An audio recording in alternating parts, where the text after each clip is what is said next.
Bismillahirrahmanirrahim. Assalamualaikum warahmatullahi wabarakatuh. Alhamdulillahirabbil alamin.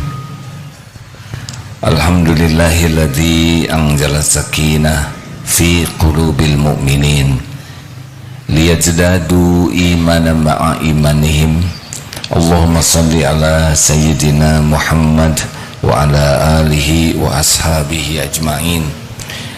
Allahumma aftah lana hikmataka ya Allah wansur alaina rahmataka ya dzal jalali wal ikram.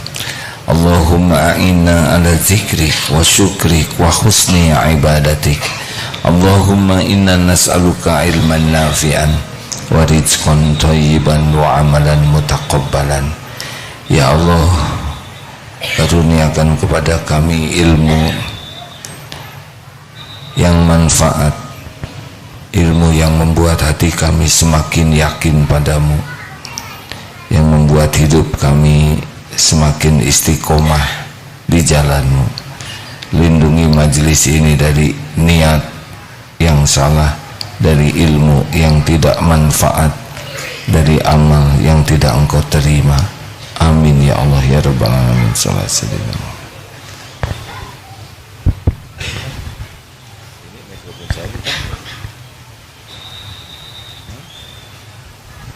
Tes ya.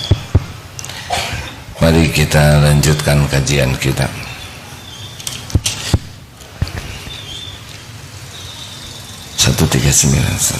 Bismillahirrahmanirrahim. Kitab Al-Hikam nomor 139.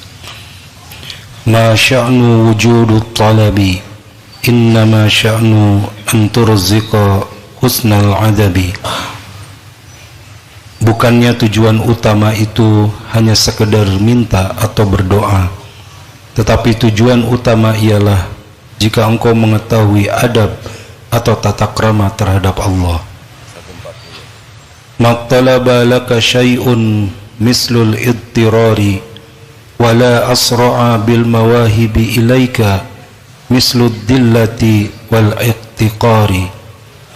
Tiada sesuatu yang dapat menyegerakan tercapainya permintaan hajatmu seperti keadaan terpaksa, dan tiada sesuatu yang dapat menyegerakan tibanya pemberian-pemberian karunia Allah seperti merasa rendah diri dan sangat fakir miskin.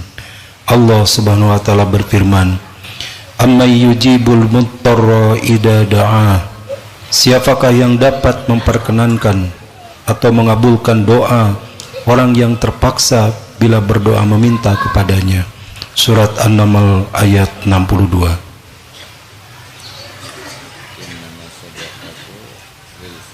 Walaqad nasarakumullahu bi Badrin wa antum adillah.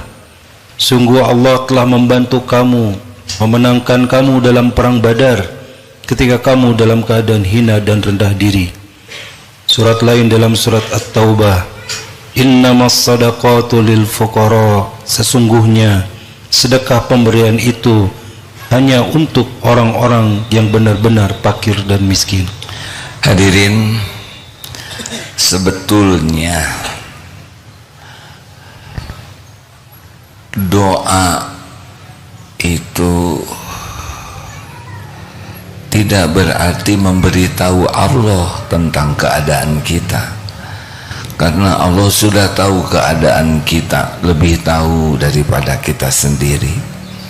Dan selama ini melimpah ruah pemberian dari Allah untuk kita, walaupun kita tidak banyak berdoa.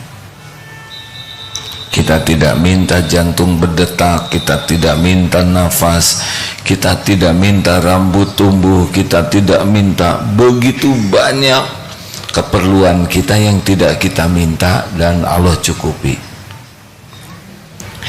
Kita disuruh berdoa, yang paling utama adalah untuk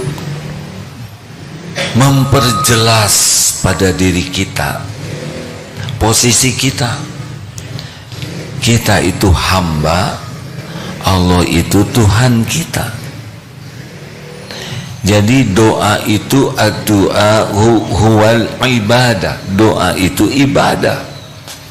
Jadi bukan perkara dikabulkan atau tidak, tapi bagaimana doa itu menjadi ibadah kita, proses penghambaan kita kepada Allah. Jadi sadar diri kita tuh siapa ini, kita ini siapa, dan Allah tuh siapa. Sehingga kalau doa itu benar-benar adab kita sebagai hamba benar-benar terwujud. Hamba itu adalah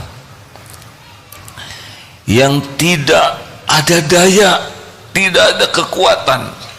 Nah, semakin kita merasa tidak berdaya nih tanpa pertolongan Allah, hanya Allah satu-satunya yang bisa menolong, tidak ada lagi selain Allah. Saya tidak bisa apa-apa, tidak ditolong Allah, tidak bisa apa-apa sama sekali. Tidak ada yang bisa menolong, hanya Allah. Innallaha ala kulli syai'in qadir. Nah, ketika posisi hati kita, posisi yang tidak ada daya, tidak ada kekuatan, la haula wala quwata illa billah, itulah saat yang paling disukai Allah. Di sana doa kita bisa lebih mustajab.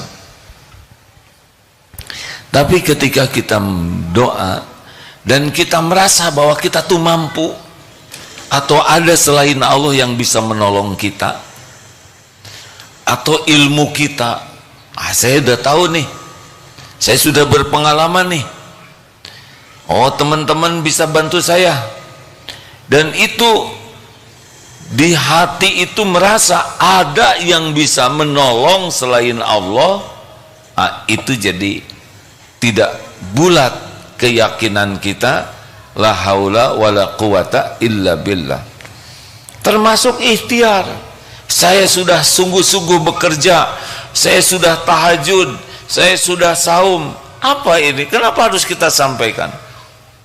Kalau kita merasa dengan saum kita, dengan tahajud kita, Allah menolong kita, tidak. Kita harus akui sholat tahajud kita juga jauh dari kehusuan, benar? Saum kita hanya nahan lapar saja, mata belum tentu saum, mulut belum tentu saum, pikiran belum tentu saum.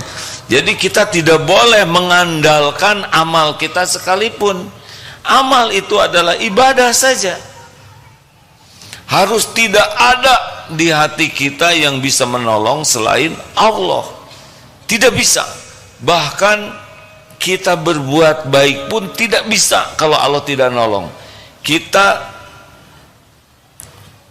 tidak tergelincir dalam maksiat, itu pun hanya bisa kalau Allah menolong kita. Nah, kalau sudah begini nih, hati itu bulat, hanya Allah. Kita sudah tidak lihat lagi siapa yang bisa nolong. Itu sudah posisi yang benar, dan itu saatnya mustajab doa. Tapi sepanjang kita masih meyakini ada selain Allah yang bisa nolong, masih bergantung kepada diri orang lain, itu belum posisi hamba yang sebenarnya. Dua, posisi tadi tidak ada daya. Posisi yang kedua adalah jahil, tidak tahu apa-apa. Tapi Allah Maha tahu segalanya. Kita harus dalam posisi, saya tidak tahu nih apa yang bakal terjadi nanti. Saya tidak tahu apa yang terbaik bagi saya. Saya tidak tahu musibah mana yang akan menimpa. Saya tidak tahu nikmat yang barokah untuk saya itu ada di mana. Tapi Allah Maha tahu segalanya.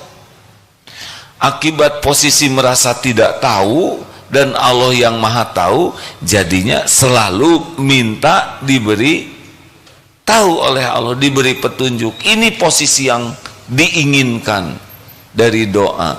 Makanya ada istiqoroh. Tapi kalau kita sok tahu, sudah doa kita tidak, udahlah gampang ini, saya sudah tahu nih. Tahu apa? Gimana sekolah anak? Ribut, berdebat, ingin sekolah di sini, jangan di situ, harus ke situ. Sudah, tenang saja. Ini anak